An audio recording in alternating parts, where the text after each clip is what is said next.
On? Awesome. Hey, sorry about that. Welcome to SQL in the City Streamed. Let's keep going. Yes, you should monitor Azure SQL Database. We're going to talk a little bit about why. Basically, here's what I want to talk about today. Azure SQL Database is SQL Server. Are you monitoring SQL Server on your local machines? You need to be monitoring Azure. Now, I'm going to give you some drill down on it. We're going to talk about why you want to monitor stuff. We're going to talk about some of the details of what you want to monitor. And we're going to talk about ways that, hey, you know what, Redgate software can help you out with that. But basically, I just want to get you some tooling and get you some ideas and get you stuff in your hands so you have a good understanding of what's going on when we start talking about something like Azure SQL Database. And more things are going to come out in Azure, and there's going to be other ways to support them. And we need to keep on top of this stuff and constantly be learning, constantly be moving forward, constantly be taking those risks and learning how to get things done, like Kendra was saying earlier. So that's my goal today, is to try to cover some of that stuff. Now, my name is Grant Fritchie. I work for Redgate Software. Love wearing the red shirt. This is my contact information. If you've got questions on Monitor, on Azure, on query tuning, on any kind of fun stuff after today, you can get in touch with me. You've got my blog, you've got my email, you've got my Twitter handle, and that's my YouTube channel. So please get in touch. I would love to talk. I would love to help you out. It's what I do. It's just my thing. So when we talk about monitoring, what we have to really talk about is that monitoring is a basis of knowledge. It is not simply, is my server slow? Is my server fast? It is literally the core of understanding where we are, what is happening. It is the fundamental first principle of the idea that knowledge is power. If you know that your servers are online, if you know how your servers are behaving, you've got the information. When the phone rings and someone says, hey, there's something wrong with the server, you can say with great confidence, no, there is not. Or you can say with great confidence, yeah, I know, I'm already on top of it. I will do what I can to get things fixed. That knowledge starts with monitoring the servers. You absolutely have to know not simply whether or not you've got things online, but yeah, you kind of do need to know if things are online. Is your server available? Do you have information? You have to know these things. It's literally about knowledge. It's about building up that knowledge base. Same thing goes with errors. Are there problems occurring on your server? Are you hitting deadlocks? Do you have blocks? Do you have long-running queries? Are there issues in and around your server that are creating errors that you need to know about? And again, you want to know before the phone rings. The last thing you want is that your users are your support staff. That generally leads to problems. You also really need to know how performance is behaving. What queries are running slow? Why? Why are they running slow? What kind of waits are we seeing? Are we maxing out CPU? Are we maxing out I/O? What is going on these machines? What sorts of information is it that we have to deal with that we're looking at day to day, moment to moment, and over time? And it really is about understanding that the knowledge and building up the information. We need to know immediately if there's blocking, if there's something going on that's preventing processes from completing. It's not simply enough to know that, yeah, there was blocking some point yesterday. We don't know what was involved. There was something, it ran slow. No, we need to know. It's about knowledge. It's about having that understanding. Also, we want to know that it ran slow yesterday and exactly when. Why? Because of comparison points.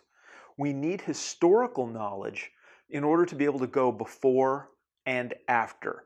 It's a huge concept in performance tuning. It's something I dwell on a lot, the idea of before and after.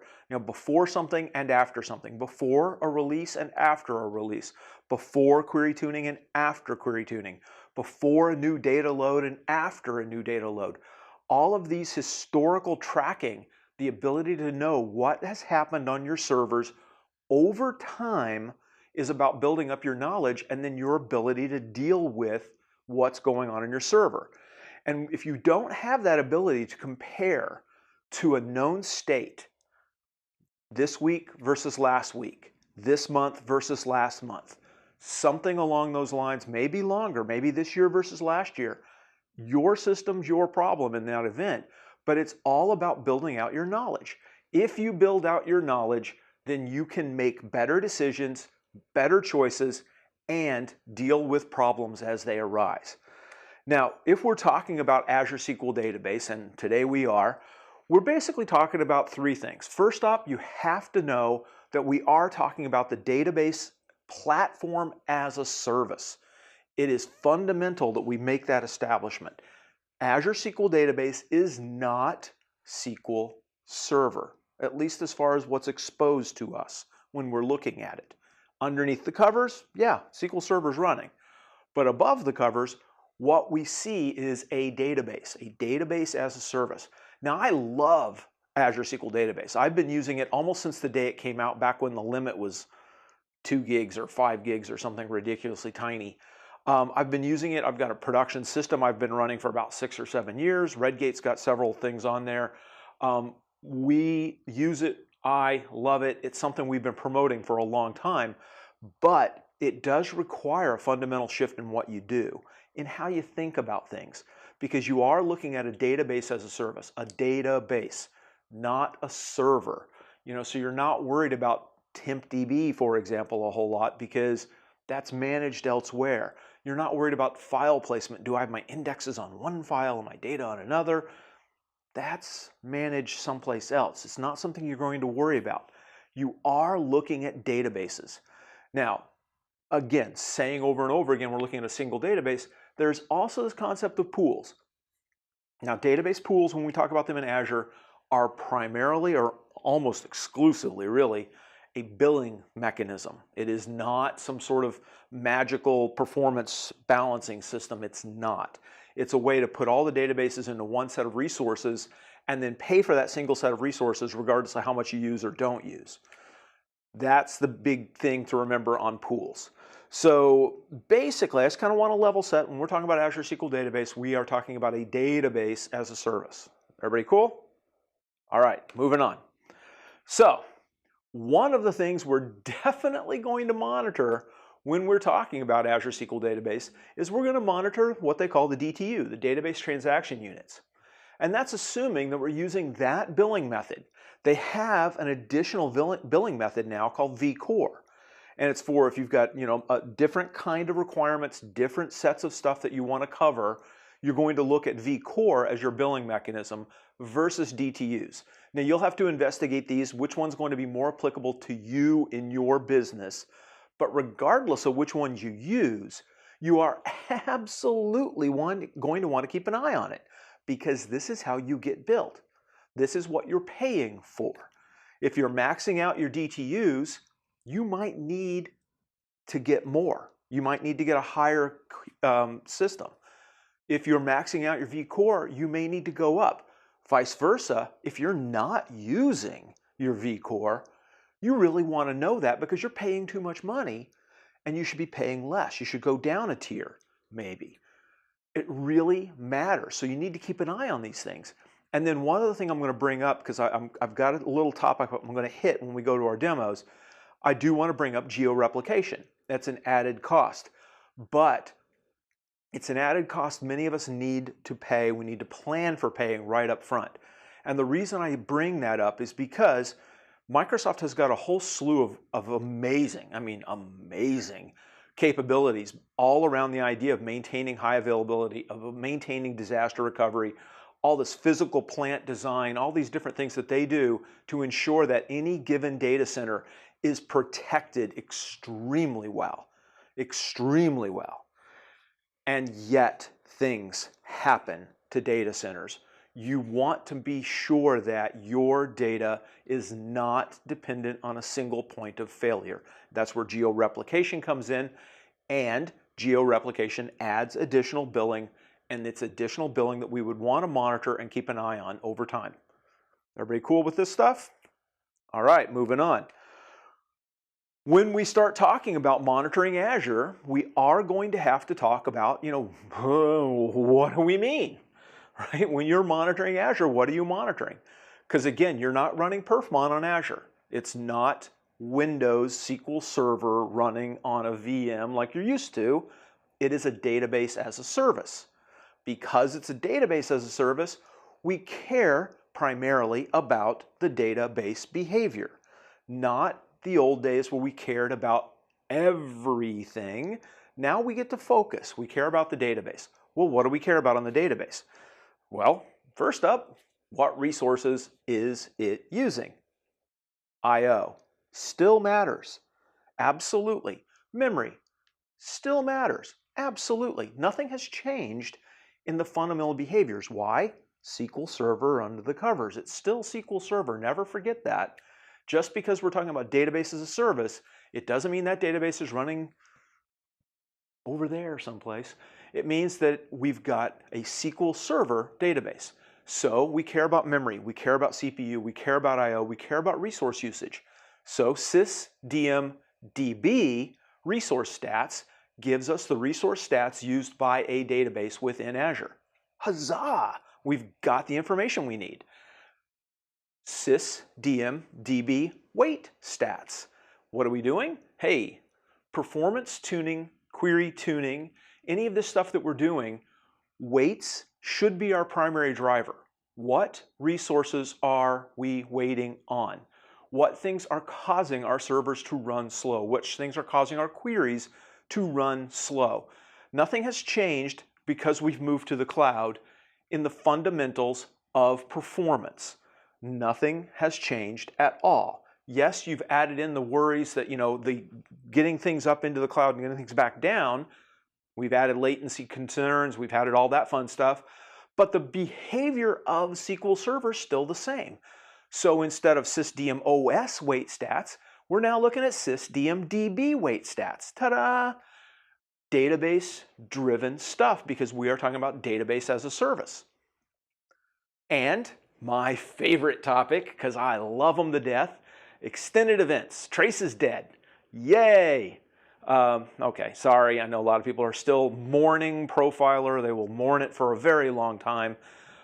But the fact of the matter is that if we're working in Azure and you want to drill down on the detail of query behavior, you're going to be using extended events. Now, I probably should have added one more bullet point here for query tuning and monitoring, especially when we're talking about Azure, and that is the query store. A huge, huge performance tuning gain that we have in Azure, and by the way, that Azure uses for other purposes that we're not going to get into today. But that also drives a lot of the things we do. So Query Store is a great way to gather the metrics, but Query Store only gathers stuff based on aggregates. By default, 1 hour aggregates, and it will only ever be aggregates. If you want detailed behavior, you have to go to extended events to capture the stuff. And if you want detailed behavior of your Azure SQL database itself, there's a whole bunch of extended events you're going to drill down on inside there to keep an eye on the server and how it behaves. All right, so any questions on any of that stuff? If not, I'll keep going. Right, so let's play with Azure, shall we? But before we play with Azure, I want to stop right here, because for those who may not follow the news, yesterday was an entertaining day in Azure, and by entertaining, I mean really not fun. There was a series of thunderstorms in Texas, and they were rather severe, and it caused some power surges. The power surges hit the cooling plant of one of the data platform, one of the Microsoft Azure data centers, and yeah, it went away, and it caused a lot of stuff. Yes, if you were in the South Central US, your data center went away, but it also impacted team services, Azure Active Directory, and some other stuff that apparently there's not enough threading across the few things. I'll bet they're re-architecting a few things as we speak. But you'll notice, I just wanted to zoom in on this and show it to you, because when we talk about monitoring and knowledge and understanding what's going on your servers, it becomes extremely important that we keep an eye on things like this. So we had, the power came back, they completed that. They've redone the load balancer, but they still have not brought all of the storage back online.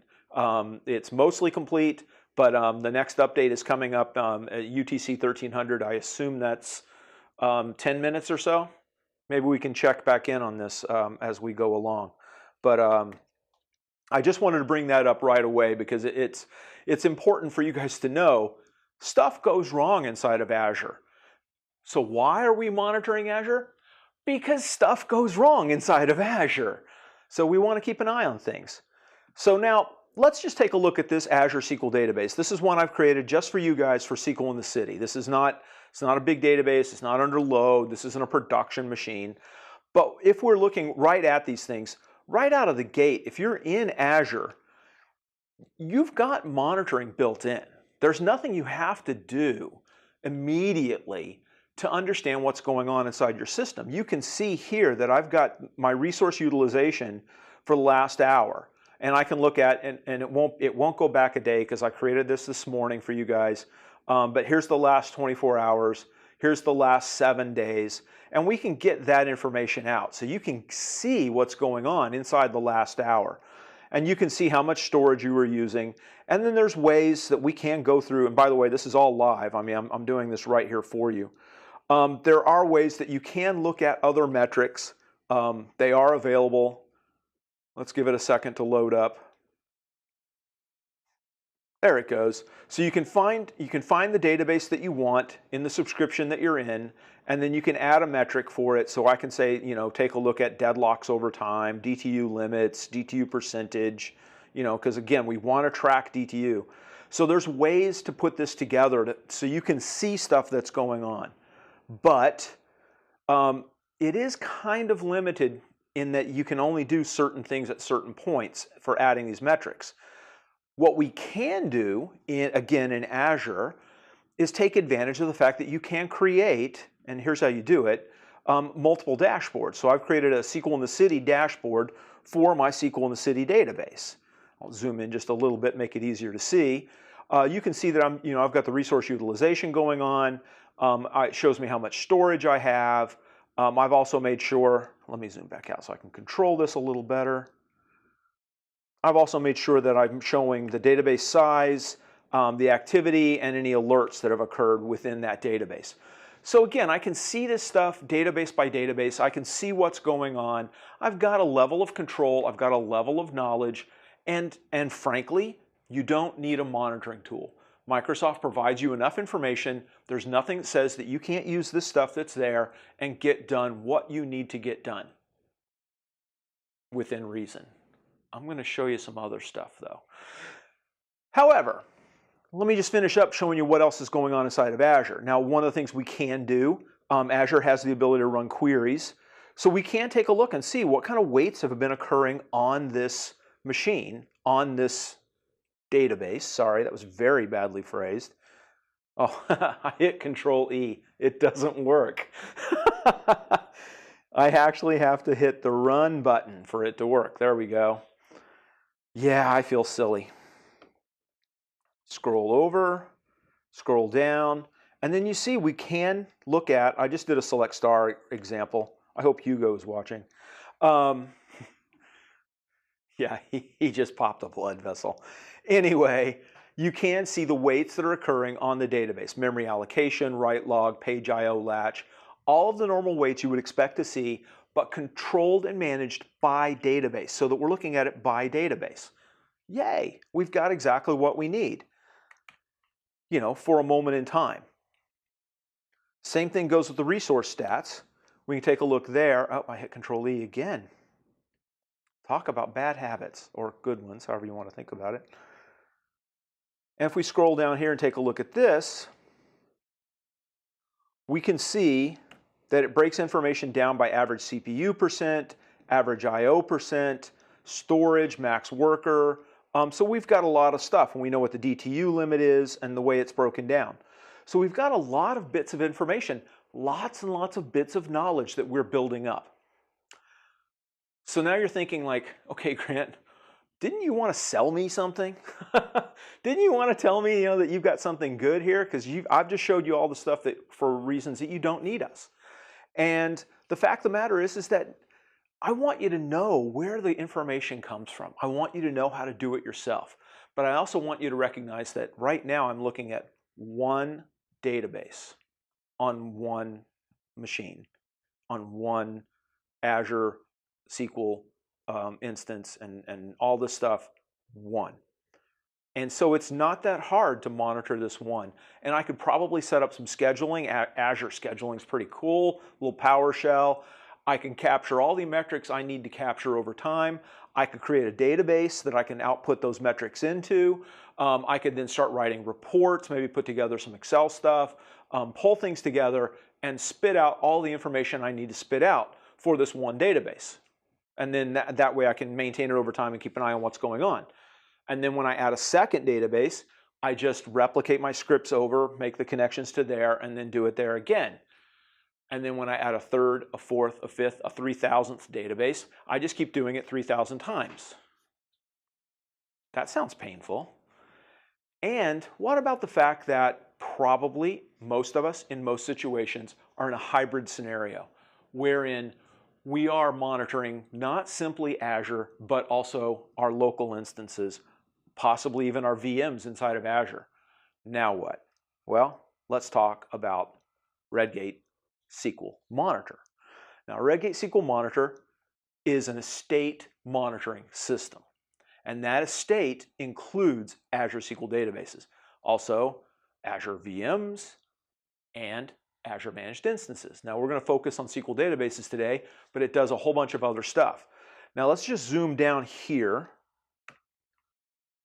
and you'll see that what I've got here is a couple of databases under management. Now, these are not the database that I showed you.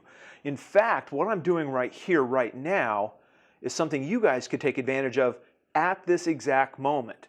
Go to monitor.redgate.com, as you can see right there in my URL right on the screen. Go to monitor.redgate.com, and you guys can just follow along and look at all the stuff that I'm looking at in real time, anytime you want. Or if you're watching this online later, as we record these things, you can connect into then. However you want to work it, we can ensure that you guys get in, get the stuff you need, and can access this stuff any way you want. But you can look at how we're running our tools now.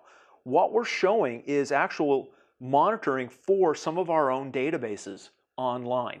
And so what you see then is that this is a hybrid system.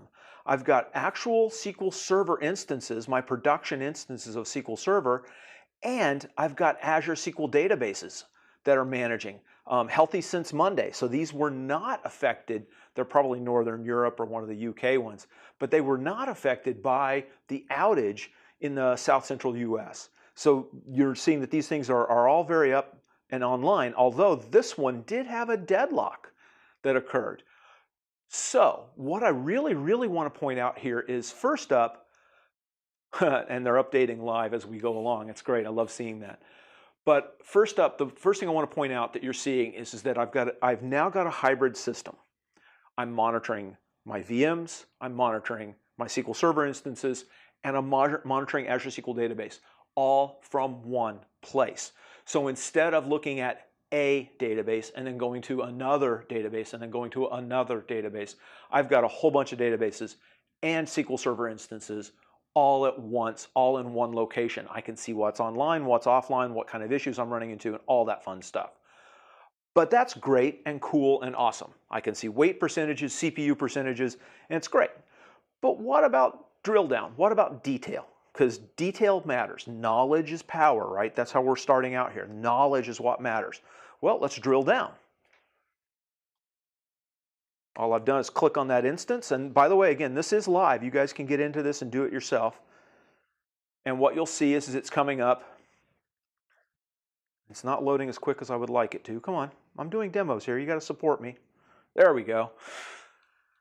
It's got to do its fair share, right? So now you can see I've got this stuff. This is showing me the CPU, the memory, the I/O over the last 24 hours. And that's great. You know, I mean, because you also could get that from Azure. And we could look at the last 2 days. We could look at the last 3 days.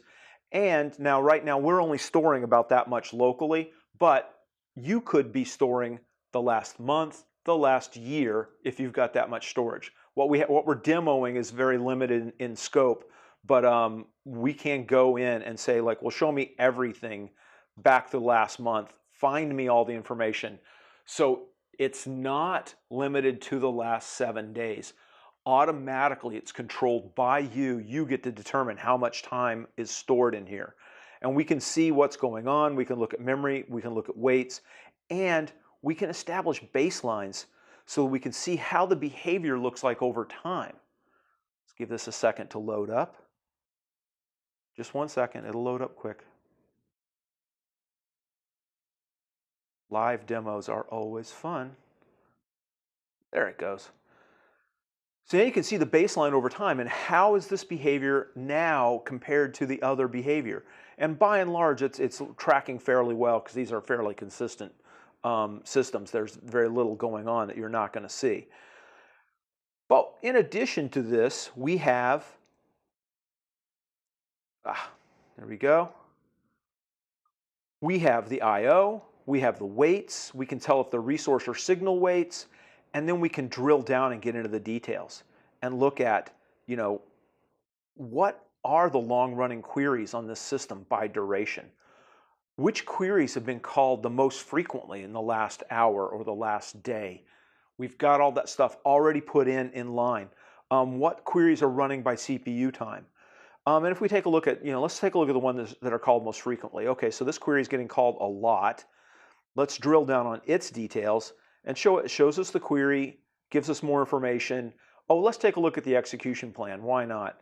And it opens up the execution plan. It'll only take a second here. Come on, baby. There it goes. And so it opens up the execution plan, and we can start to derive stuff from the execution plan. Now, all of this stuff, again, it's all automatic, and further, everything that I'm showing you here that this stuff does for Azure SQL Database, including the weights, if any, that were captured for that query, the way the thing was called over time, the execution per minute, when plans changed, if the plans have changed. I mean, this is exciting stuff, and it's all for Azure, but it's also all for SQL Server. You can do the same monitoring the same way on all of your machines as well as your managed databases.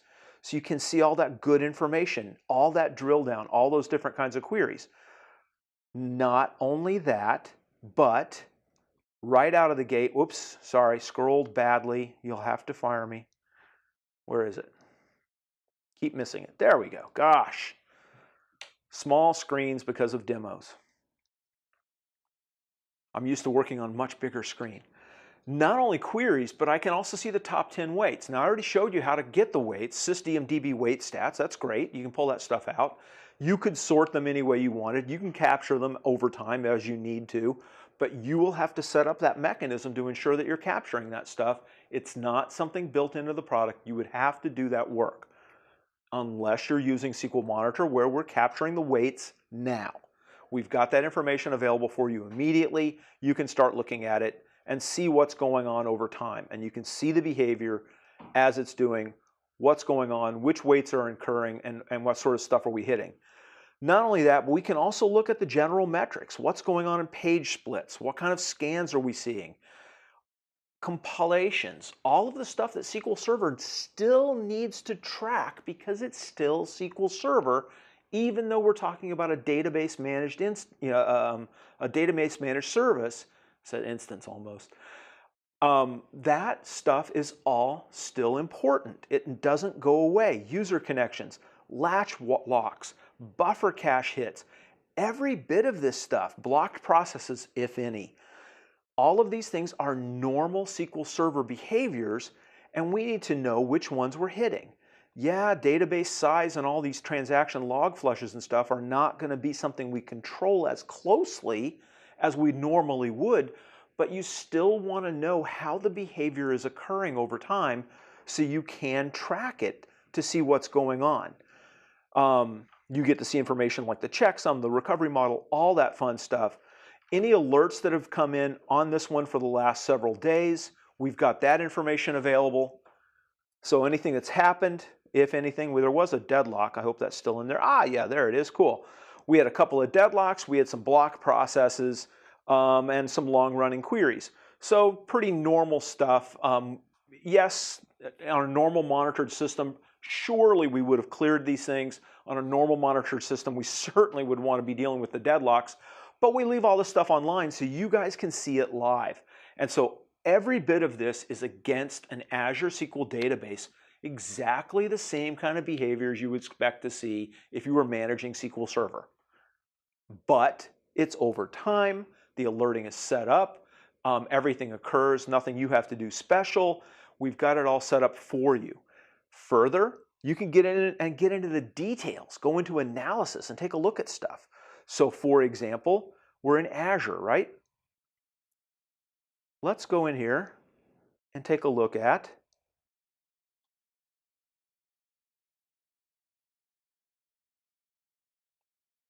Azure specific metrics, DTU utilization, CPU time. We can add these things. Let's add another metric. Let's add DTU utilization. Let's add CPU time. Let's add IO utilization.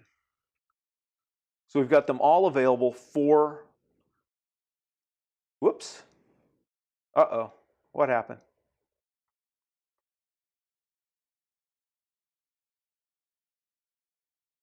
Show the last 24 hours. Silly thing, that should be showing.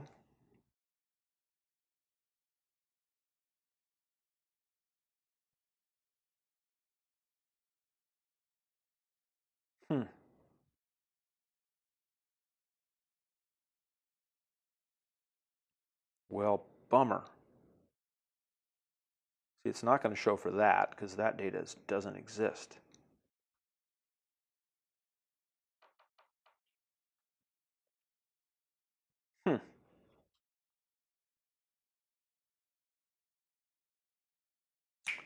Well, it's not showing. Pardon? I'm on the VM? Oh, that's why. Golly. Thank you. What did I do? Sorry, guys. All the way down. Ah, that one, right? No. Sorry about this. I just don't remember which server it is. Our database. SQM? Oh, the one that says Azure DB? Oh, okay, that's hard to see. Why are you confusing me like that? Sorry, everyone. I feel silly, but there it is. Cool. 1 day, 14 hours? No, we want to show last 24 hours. Cool. Whew. All right. So the reason I'm excited about this is that what I've done here, because when someone finally got me the server correctly, whew, feel silly.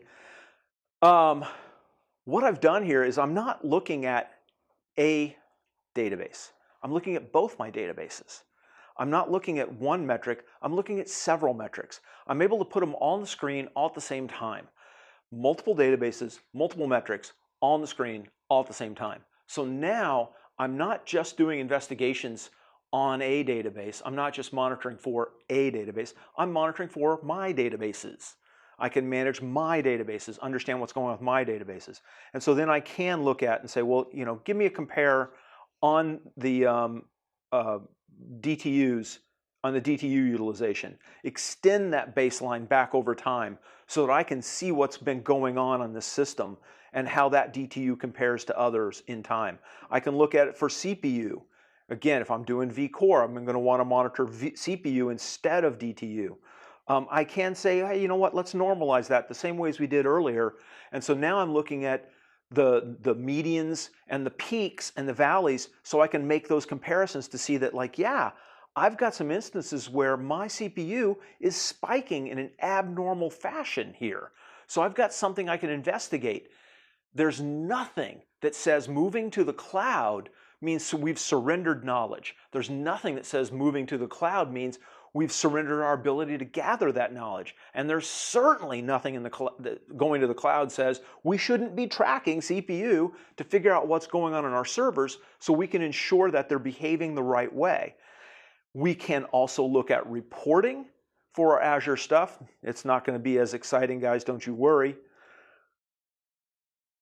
But you can see uptime and all these other things, long-running queries, all built in, and it all collects not only from Azure, but also from your managed instances locally, so you can see what's going on. I said managed instance, I meant just say instances, not managed instance.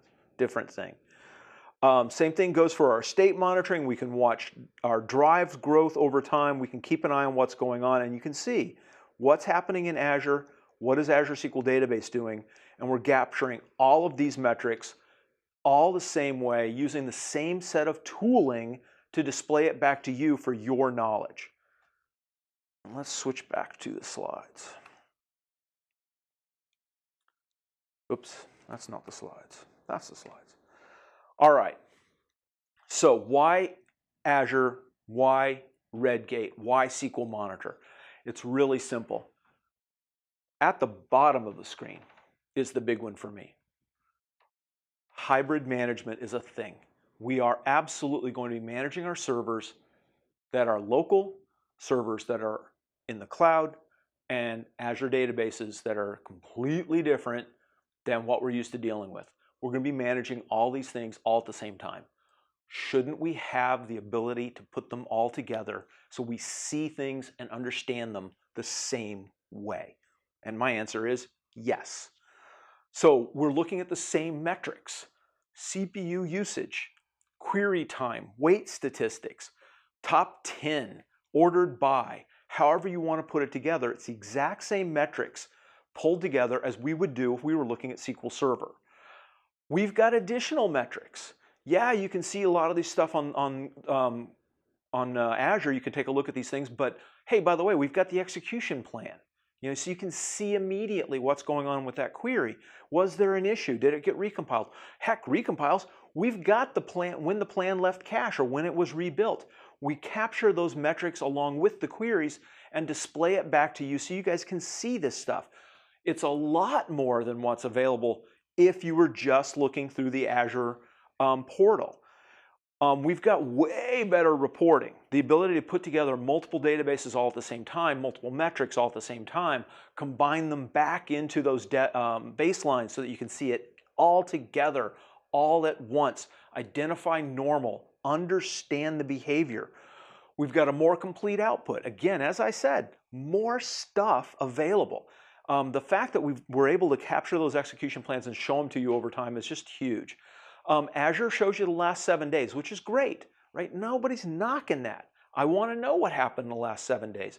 But I'd also like to know what happened last week, and maybe the week before that, and maybe last month.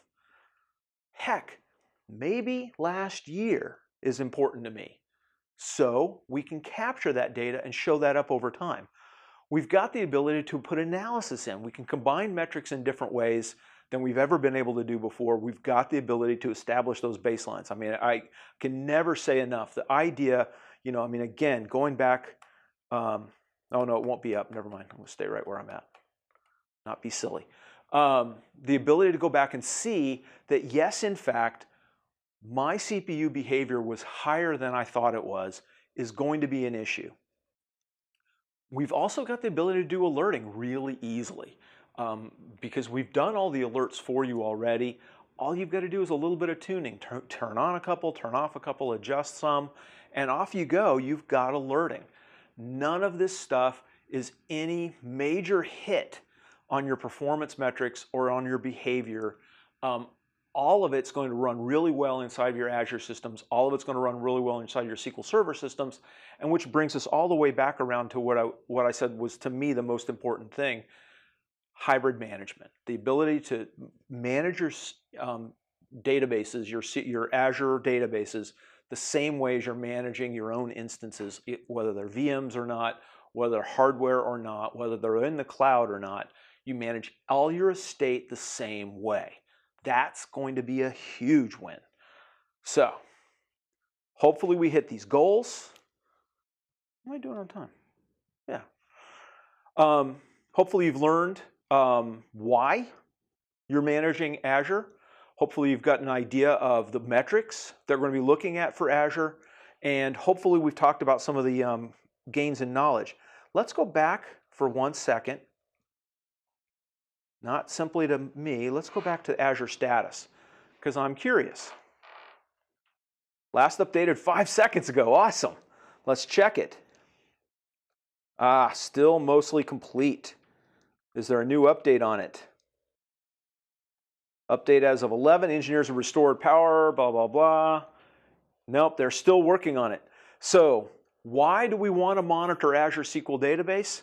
Because just like your own systems, just like any system, things can go south, things can go wrong, you might hit issues. It's wonderful that I have this live example right here in front of us that we're able to check and see what's going on inside of an Azure system, an Azure platform that's offline. So the one thing I can tell you, Microsoft has done an amazing job with this stuff. I love it. I will not knock it in any way, shape, or form, but I do want you to ensure that you've done two things. Please, please, please set up monitoring so you can keep track of what's going on yourself, so you know how your systems are behaving. And two, set up the geo-replication. Even though it costs more money, don't trust that that one data center is going to cover everything you do. You probably need 2, 3, 4. You might need more. But you've got to make sure you do that stuff. All right, let's switch back to the slides. So, my name is Grant Fritchie. I work for Redgate Software. This is pretty much all the information I had. Did any questions come up during this thing at all? Nope, no questions? All right, then I am done. Thank you very much. This is SQL in the City. Keep watching.